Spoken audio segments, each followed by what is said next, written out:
most superheroes are male, and we don't often see, apart from like Wonder Woman, we don't often see, these kind of protagonist superheroes as female.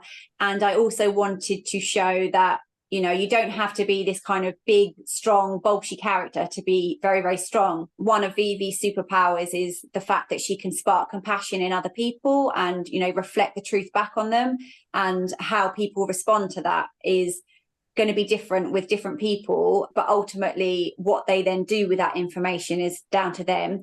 I could see very quickly how powerful children are, especially when they're allowed to have their opinion and their voice. Hi there, I've got some great guests coming up in the pipeline, so do please subscribe so you don't miss out. Now back to the show. Hi there and welcome to Plant CEO. In today's episode, I'd like to welcome Tina Newman, the author of Vivi the Supervegan. Hey Tina, how are you doing? Hey, I'm really well, thanks. How are you? I'm good, thank you. Where are you joining us from today? All the way over in Suffolk I live kind of in the middle of a field in a really rural farming village. So you can imagine how loved I am here doing what I'm doing. You don't have your own farm, do you? No, I wish I had my own sanctuary, but one day. Yeah, for sure. So yeah, thanks for coming on the show. It'd be great to get a bit more about your background and what initially inspired you to create the character Vivi the Supervegan. Yeah, well, basically, I was vegetarian for 21 years and I've always been a massive, massive animal lover myself. And then when we went vegan, that was about 6.5 years ago now. I've got two daughters and they were 1 and 3 at the time. And I straight away looked for books and I couldn't find the kind of stories I was looking for. There were some great books, very kind of educational, and I wanted to find some stories where, they could see themselves represented, but also have like fun, and children love adventures and magic and mischief. And I couldn't find anything. So I decided to create my own. Nice. And if you think back, I guess 6 years ago, what actually made you go vegan in the first place? So for me, it was a really upsetting kind of light bulb moment because I obviously went vegetarian for ethics. I was 11 and I thought for, this big period of my life that I hadn't been contributing to animal cruelty. And then I discovered what happens in the dairy industry. And I was currently breastfeeding my youngest daughter at the time. And it hit me so hard when I found out what happens. And then I obviously discovered what happens in the egg industry. So it was kind of two things at once. And my husband he wasn't even vegetarian at the time. He was still a big, big carnivore, probably one of the biggest that I've ever met. And I thought he's going to absolutely kill me when I tell him that I want to go vegan, because he didn't really understand, even while I was a vegetarian. Very respectful, but he had no idea himself. And I said, look, please don't kill me. Just watch this video. And it was a speech that I saw, and it only had a very, very small clip of a cow at the end.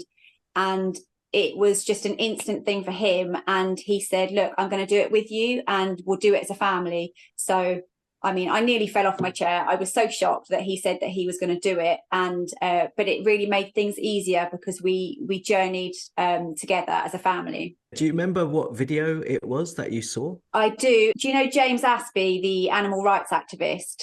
Is he the one from Australia? Yeah. I think it was called "This Speech is Your Biggest Wake Up Call." And I'd actually seen a picture which had made me click on the link to the speech. It was just a picture of a calf being taken from their mother, and I'd never even thought about it. I think I look back now and feel so stupid with what happens in the dairy industry and thinking that cows just make milk. And after being pregnant myself, I obviously know that isn't the case, but they keep it so well covered that they never get anyone questioning it. So when I saw this calf, I was like, what's going on? I clicked on the picture and it said they were being taken from their mother, and I couldn't understand why. Went onto the link, watched the whole video, and I was just horrified. It was so upsetting to me. Yeah, I also went through something similar. So, I'd been vegetarian all my life. And then about 6 years ago, I also saw a video on the dairy industry, a video called Dairy is Scary on YouTube. Yeah. I don't know if you've seen that one too. I have. It's a really, really powerful short video. Yeah, and so that, I guess, started my own journey. And I think also being a dad from the other side, you also feel the same thing actually. Like all these years you've been contributing to that industry that you suddenly don't feel very comfortable with. It's a really, really upsetting moment, I think. And the dairy side of things for me, I think hit me more than any of it, to be honest. What was your creative process to create Vivi? There were a few things kind of going on in my head at the time. I wanted to obviously get something out there for children. And I also felt like this deep longing to give back to animals and to kind of make up for all the years that I was contributing to something. And it kind of became a bit of a dual mission for me. I wanted to do something and put something positive out there in the world, also provide literature for children, because there just wasn't anything at the time, and there really isn't anything out there to empower children and to really show them that they are superheroes by living a vegan lifestyle. So it kind of became a real passion project really quickly for me. Yeah. So do you want to talk about the character a little bit and any other characters that you have, and also the books that you've created actually? Yeah, sure.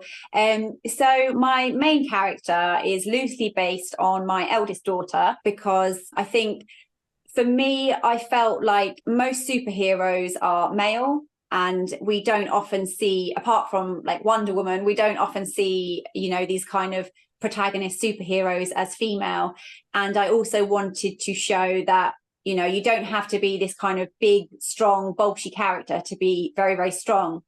And my eldest daughter is a real empath. She's nearly 10. She's very, very compassionate, and she's very distressed by animal cruelty, but her voice is so strong and powerful, and she's turned her best friend vegan. All of her friends, are learning from her and respecting her. And I could see very quickly how powerful children are, especially when they're allowed to have their opinion and their voice. So Vivi is based on my eldest daughter, and of course little Lily is born and is loosely based on my youngest as well, and they are complete polar opposites. They are completely different characters, and I really wanted to show that in the books. And obviously Lily's character doesn't really come until the third book, because she's obviously little in the first ones, but then Vivi becomes best friends with a little boy called Pax. And I actually ran a competition with my parents and my followers to name that character. And people came up with some really, really cool names. And I settled on Pax because it actually means peace.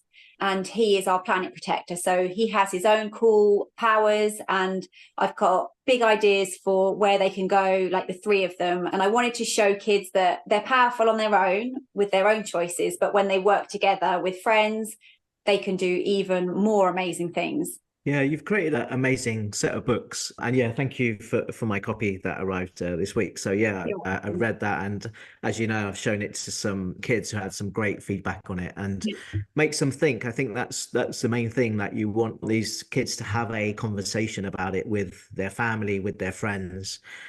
With your eldest daughter, how does she go about speaking to her friends about it? And you said her best friend had converted to be a vegan as well. Yeah. I think it's hard for children because, we know as adults, people can get quite defensive if you talk about it. Even if they ask the questions and they bring it up, people can react quite strongly to it. And I wanted to show that within the books as well, that one of Vivi's superpowers is the fact that she can spark compassion in other people and, reflect the truth back on them. And how people respond to that is going to be different with different people, but ultimately what they then do with that information is down to them.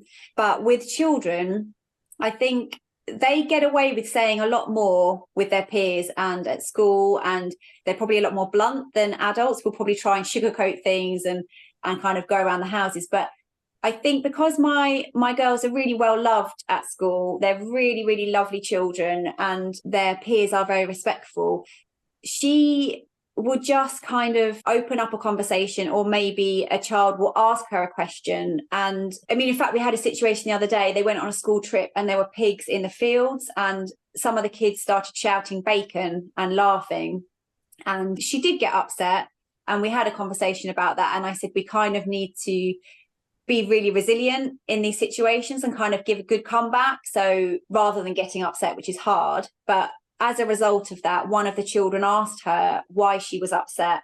And she said, because it's not funny that they're going to be turned into bacon. And he said, well, what do you mean? And she said, well, they're going to be killed for food.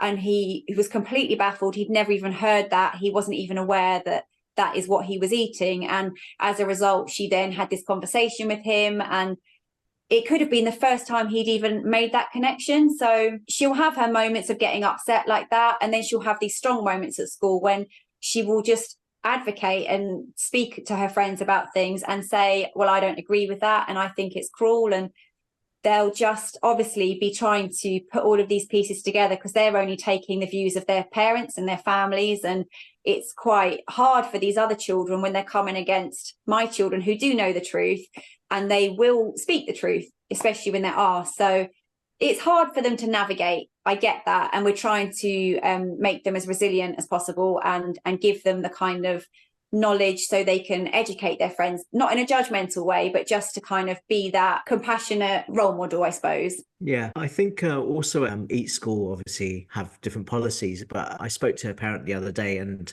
their child, had to have this lanyard on to say what dietary preference and, walking around the cafeteria with this. And then I think she was saying that the child kind of feels a bit excluded when they're like that, and it's not that inclusive.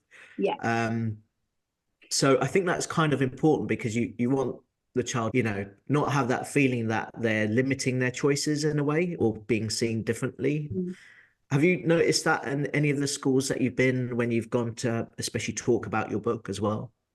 Yeah, absolutely. And my kids have had it. Even at our school, they get a little sticker that says vegan, like not every day, but especially if there's a different chef in and stuff. And I try and make a joke about it and say, oh, that's because you're the coolest. And a lot of the kids look at what they're eating and they want it anyway. And I try and make sure that their lunch boxes are super colourful and really nice looking. And most kids are really jealous, but we've got a long way to go in the school system. It is still so heavily geared towards animal exploitation, and every school trip involves a farm or, the country show day. And we have constant situations coming up where the girls are, basically discriminated against for being kind and living a compassionate lifestyle.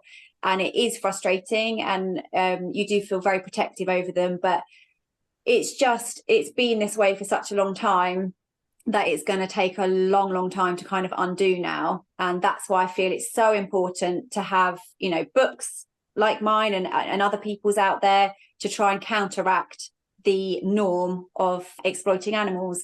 And when you go in and you speak to different children at events, a lot of them, even if they aren't vegan, they're so, they're sitting there, their eyes wide, they're listening to the story. It's the first time they may have even put two and two together with the whole animals on the plate situation. And I tried really hard when I wrote the books to not go in too heavy. I'm not there to, scare children or burden them. I just kind of want to put that little seed there and tell them the truth in the most child-friendly way, so they can, just start making their own mind up about things and having those conversations with their families, which parents will they'll either shut them down or they'll be respectful and kind of help them with those topics. So it's a mixed bag, really. Yeah, and you have done that really well. Like, you've been very subtle in the books. You've done very well to describe the empathy to be shown on animals as well, which I noticed in the books.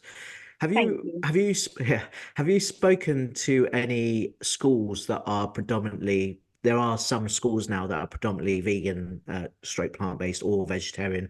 Have you gone to speak to any of those schools yet?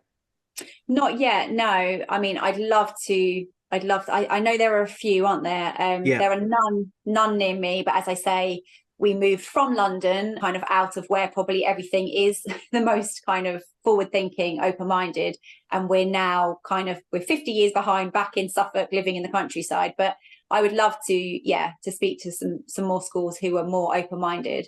Yes, my daughters go to a vegetarian school, but I know there's also schools that have been created that are vegan or plant-based menus as well. But yeah, I'll dig those up and I'll send them across to you. And yeah, if you can make it over, I think it'll be good to see what the reaction is with the kids. you know, with most of the kids probably being vegetarian or vegan, perhaps as well. And in the Yeah. same way that, I don't know if you've been following Mayor Eric Adams in New York, he was diagnosed with type 2 diabetes. Right. And then he overcome it with a plant-based diet, but he's also changed hospitals and schools to have default menus of plant-based food. Wow. And that's made a massive difference, you know, in terms of the health outcomes and Mm. education, which is what you're in. It's crucial to get the Mm. understanding for children at an early stage of their life. So yeah, I mean, yeah, take a look at the work that he's done in New York. It's quite amazing. That sounds fantastic. I know I hadn't heard, but that's really good news. Yeah. So when you have, I guess, the parents coming up to you, having sort of read these concepts, what's their reaction? I mean, I think for a parent who maybe hasn't read it to one who has read it, I guess this, you know, there's probably a fear factor that their Yeah. child's gonna come in and demand that they go vegan overnight, or yeah, what's kind of the reaction with the parents, I guess? It can be a mixed bag. Most of the people who buy my books will either be, you know, plant-based, vegetarian, vegan, or just open-minded, or buying it for family and friends with someone they know. Okay. But a lot of the time, you know, even at my book launches, I had people come who actually work in slaughterhouses, and they are the truck drivers of the animals that they're taking there. Because a lot of people I know here are farmers, or they're kind of in that farming community. I have friends who are chicken farmers, and it's all a bit of the elephant in the Yeah. room with me, because their kids are in my kids' class. We're friends. They're kind of third generation farmers. It's a really unlikely friendship, but I always try and just be really loving, and I understand that they're only doing what's been in their family for years. And they've even said to me before, we'd never even questioned it until we met you. You know, it was just completely normal, and they're good people. And I understand that it's just not something that they would have ever thought about here. So their kids are in my kids' classes, and their kids have read my books. And one of them has even asked to go vegetarian herself, which you can imagine Yeah. how that went down. But I think as long as I keep being loving and just be myself, and just show that, you know, I'm not here to demonize farmers, and I'm not trying to do that. I'm trying to say, let's farm other things. Let's not farm sentient beings. Let's farm fruits and vegetables, and change the way things have always been done, and just offer that alternative, that compassion here, and that we don't have to hurt living beings to all live a healthy life and to protect our planet. And kids get it. Like, as you say, you shared my books with your neighbors, and their reactions were just so beautiful. It was so touching, and seeing them understand the messages that I've got in there, which, as I said to you, I think can go over some adults' heads. It just shows that kids, they get it. And it's not until their families and friends and society, we all kind of squash that compassion that children are born with, and then it just becomes, you know, normal to eat animals again, and to view certain animals as pets and other animals as food. And it's trying to get in there at an early stage and provide this kind of alternative to these farm books and zoo books, and hope that it sticks with some kids, really. Yeah. So just going back to, you mentioned there the slaughterhouse workers. So was that somebody also like a parent from your daughter's school? And Yeah. obviously this is a really interesting topic that people don't always talk about, like how animal farming affects the workers in those places, like especially mentally, and the issues they have going forward also at home. And some of these people who work in these places are quite vulnerable anyway. So I'll be interested to know about those people. And did they read the book? Were they naturally interested? What was the story with them? So I think he'd been dragged along with his wife, who was a friend of my parents. He read the book. They both did. His wife actually cried, because it was only my first book at the time. And obviously that is kind of like my strongest vegan message in that one, you know, with Mrs. Rufflefeather, and the kind of like Yeah. the word that I use, it was kind of the strongest there. And he did come up, and obviously it was my launch party, so he wasn't going to go too harsh. He said that he disagreed with a few things, and I think it was coming probably from a place of he'd never actually thought about it like that. And as you say, a lot of people end up in these jobs and they're very desensitized and they're just doing their job and what they're doing. And I know a few ex-slaughterhouse workers now who are like the biggest animal rights activists that I know. And they actually had that kind of light bulb moment on the kill floor. And it's quite amazing to think that you can desensitize yourself and switch off for such a long time, a bit like we've all done, even though we weren't slaughterhouse workers, but we were still eating animals or consuming animal products without even thinking about it, and living kind of in this like zombie state for such a long time. But this man, you could see he was definitely thinking about it all. And although he was saying a few things that could come across a bit defensive, he got it. And he did say the book was very powerful. He said it may not change my mind, but it was very powerful. And I think him seeing his wife very emotional reading it and talking about their grandchild, it definitely planted a seed. Yeah, I mean, that's what you want. Was that a person still working in the industry, or they had left? Yeah, no, they were still working. Yeah, interesting. I think that's all you can do, right? If they disagree, at least you planted something that they can go away and think about and maybe do their own research into it, as long as it starts the ball rolling with their thought process. Yeah, I agree. What are your thoughts, I guess, on raising kids as vegan as well? It's something that I was a bit late to convert my kids, but even though they're mostly plant-based now, but from get-go, I guess, what are your thoughts on that? I think if I could go back and have my children vegan from, pregnancy, I would 100% do that. Knowing what I know now and researching for countless hours and watching the documentaries, I know it's the healthier option as well.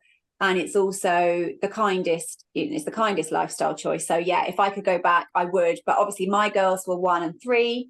And I feel like we've all had these myths for so long about how dangerous it is to be vegan, and the headlines that a vegan child died and blah blah blah, and all of the propaganda out there. We've all just kind of taken that in subconsciously and not actually looked into, well, what were they eating, like what was that child being fed. You could be a very, very unhealthy vegan and just eat Oreos and Ben and Jerry's ice cream all the time. And of course, you're going to be malnourished and not getting the right things. But yeah, I think raising children plant-based and following a vegan lifestyle is the most natural thing in the world, because first of all, children don't want to hurt animals. They wouldn't hurt an animal if you gave them a choice. And it comes down to that famous saying, doesn't it, of if you put a baby in a cot with, well, any little baby animal or an apple, they're going to play with the baby animal and try and eat the apple. They're not going to try and rip that little baby animal apart and eat that baby animal. So the fact that children are so compassionate and kind to animals, and the fact that they're just trusting us with their nutrition and all of the right things, really it is on us parents. It's our responsibility to then respect that and do that in the right way. But it's all conditioning, and I genuinely feel it's no one's fault that we haven't done it sooner or we're not doing it, because I've got friends of mine who know that it's the healthier option for their kids, but they just feel so overwhelmed juggling work life, and they don't like cooking and they struggle. So they're just like, oh, I know that's what I should be doing, but I can't. And I get it. I get there's a different reason for different people. And I try and say to anyone, my inbox is always open. Like, let me know, I'll help you. And I can just help you do some easy meals and stuff. And I try and share what I'm giving my kids in their packed lunches or on my social media, because if it's those kind of things that are stopping people doing it, like, don't let that be the reason, because it's so easy once you understand it. So I'm definitely an advocate for raising kids vegan from as early age as possible. Yeah, me too. And other than your own book and you obviously helping anyone who wants to contact you, but where else would you recommend families in terms of resources look for if they want to find out more? I would say like places like the Vegan Society, they've got some great resources on their website, and there's the Education Network, which my great friend Laura Chetner is the chair of the Education Network for the Vegan Society, and she's always there ready and willing to help anybody with any problems, you know, at school and just in general, like families. And there are loads of kind of letter templates to help parents. So I would definitely say start there. And there are some fantastic recipe books. I'm not really a recipe book follower. I kind of just make things up and veganize my favorite meals. And no one seems to be complaining in my house. So far, so good. But there are so many recipe books and resources online. It's really easy now to get help. Yeah, for sure. So, and are you creating another book at the moment or thinking of your next book? I do have lots of other ideas constantly whizzing around my head for things in the future, and just kind of general marketing for my own stuff at the moment with my books, because it's only ever been me. I haven't got a publisher. I've done it all myself. So that's kind of very time consuming on its own. Yeah, totally. So yeah, thank you so much for coming on the show. I wish you luck with getting obviously your books to as many places and kids and also schools as possible. Brilliant. Oh, thank you so much. Thanks for having me on as well. It's been great to talk. And see you again soon then. Brilliant. Bye. Cheers. Bye. Bye.